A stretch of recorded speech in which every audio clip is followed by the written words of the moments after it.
Quem é Daniel Vorcaro, dono do Banco Master, preso pela Polícia Federal? O banqueiro ocupou as notícias e realmente alugou um triplex na cabeça da Faria Lima, do mercado financeiro. Vamos entender quem é ele com o Pedro Zabardo aqui no plantão do Meteoro.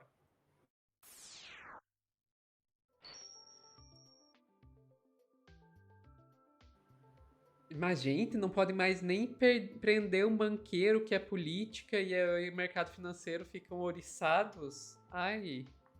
E o negócio é complexo, viu, Sofia? O negócio é bem complicado. Eu estou acompanhando, sobretudo, a cobertura do Brasil 247 e do ICL Notícias. E o Luiz Costa, para quem não sabe, o Luiz Costa Pinto é o jornalista que entrevistou o Pedro Collor na época do impeachment do Fernando Collor. E lá no ICL ele deu umas informações bem interessantes. Deixa eu trazer para vocês sobre esse Daniel Vorcaro e depois a gente vai fazer o perfil desse banqueiro que está no centro das notícias. Vamos lá. Jornalista aqui do ICL, que acompanha muito esses bastidores e que vai trazer para a gente. Lula, bem-vindo ao ICL Urgente. Boa tarde para você. Eu já vou direto para a primeira Costa pergunta. É Lula, tá, você gente? tem uma atualização importante, né? Sobre uma consequência já desse escândalo que pode envolver o Distrito Federal e o BRB, não é isso? Isso, Rodrigo, boa tarde, Laura e quem nos assiste, né? Nesse momento, o Banco Central está com a sua parte da sua diretoria reunida e estudando a possibilidade de fazer uma federalização do Banco Regional de Brasília, ou seja, tirar o BRB da esfera do governo do Distrito Federal, federalizá-lo, como foi feito com quase todos os bancos estaduais brasileiros no período do Plano Real, durante o governo Fernando Henrique, no início do primeiro governo Fernando Henrique, e o BRB foi um dos escassos sobreviventes desse processo. O BRB, ele foi organizado, estruturado aqui durante os 4 anos de governo que antecedeu, né, o Ibanez Rocha, o governo de Rodrigo Hollenberg, que de fato fez uma organização no Banco Regional de Brasília. Entregou ao então novo governador Ibanez um banco pequeno, um banco com poucos horizontes, mas um banco estruturado, que sobrevivia. E aí o BRB virou o grande banco do capitalismo de compadrio de Brasília. Hoje o BRB é sócio de todas as operações privadas, entre aspas, de privatizações e PPPs, por exemplo, de exploração do setor de eventos em Brasília, né, de todos esses empresários. Eu vou te dar aqui só um dado. O BRB é o maior parceiro do Flamengo, que não tem nada a ver com Brasília, teoricamente, e é o operador do cartão de crédito Flamengo, do cartão Fla. Né? Esse cartão Fla é hoje um dos 3 maiores cartões de crédito do país, operado pelo BRB e há um custo muito elevado para o BRB. Sim. E quem é que detém as lojas da marca Flamengo no Distrito Federal? Quem? O filho do Ibanez, que, aliás, vai ser candidato agora a deputado distrital em 2026. Então, Sofia, o esquema é gigantesco, tá? Isso aqui é só um aperitivo. O Lula escreveu sobre isso no blog dele do ICL. Vorcaro integraria conselho e desenhou o controle privado do BRB. O governador Ibanez Rocha sabia de todas as questões. Controlador do Master. Por que não queriam que a Polícia Federal investigasse crime organizado, Sofia? Com a suspeita de conexões do Vorcaro com o PCC. Para os governadores continuarem fazendo esquema com essas fintechs, com esses bancos, gente. Controlador do Master ficaria com 36% do banco público do DF e presidia a BRB Participações. Ex-banqueiro encomendou dossiês contra concorrentes. O desenho da estrutura acionária do Banco Regional de Brasília, o BRB, que surgiria depois do processo de aquisição do Banco Master pela instituição financeira pública do Distrito Federal, espantou técnicos das áreas de fiscalização e de regulação do Banco Central. Esboçado com conhecimento do governador do Distrito Federal, Ibanez Rocha, e de sua vice, Celina Leão, por meio de um lobby associativo liderado pelo senador Ciro Nogueira, que pôs todos à mesa e dobrou as resistências do então presidente do BRB, Paulo Henrique Costa, a ideia central era dar um assento a Daniel Vorcaro no Conselho do Banco Distrital. O Master ficaria com 36% das ações do seu próprio comprador, o BRB. Já combalido e com fragilidades de caixa expostas naquela altura das negociações, que se deram entre o fim de fevereiro e meados de março desse ano, no futuro, o Banco de Vorcaro poderia se tornar o controlador do BRB. O Master entrou em liquidação por determinação do Banco Central, do governo, do Banco Central, e ele ia adquirir o principal banco do DF. É isso aqui, tudo isso com a anuência do governador do estado. E só para falar um pouquinho a respeito de quem é esse Daniel Vorcaro, a BBC fez um perfil sobre ele, e eu vou trazer aqui as informações principais para saber quem é esse cara. Natural de Belo Horizonte, banqueiro de 42 anos, vem de família de classe média alta do setor da construção civil. No final da década passada, ele assumiu o controle do Banco Máxima, que havia sido fundado em 1970, e rebatizou a instituição como Banco Master. Vorcaro chamou a atenção da Faria Lima, região de São Paulo que concentra o mercado financeiro brasileiro, por uma estratégia de negócios considerada ousada. Ao invés de captar a maior parte de seu dinheiro com correntistas e emprestando dinheiro, o Banco Master se concentrou em oferecer o quê, Sofia? Está todo mundo preocupado e que o Banco Central colabora muito colocando juros a 15%, né? Oferecer CDBs com taxas de juros muito acima das praticadas no mercado. Especulação. Os CDBs do Banco Master ofereciam juros perto dos 140% do CDI, muito acima dos cerca dos 120% normais para bancos desse porte. Com os recursos captados por esse tipo de título, a CDBs, o banco investia em empresas consideradas de alto risco, como a Light e a Oi, uma estratégia que era considerada perigosa demais por muitos analistas do mercado.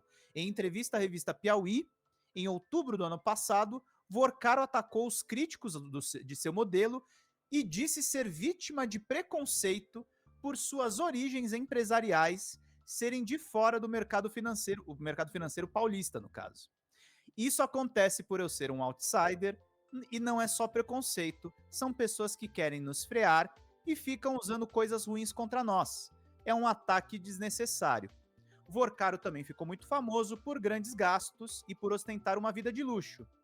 A esposa dele, inclusive, é ex-namorada do Aécio Neves, ele tem ligação com o carnaval, é um cara que ostenta mesmo. Em 2003, junto com outros sócios, ele comprou um hotel de luxo Fazano Itaim, que é caríssimo, que foi posteriormente vendido.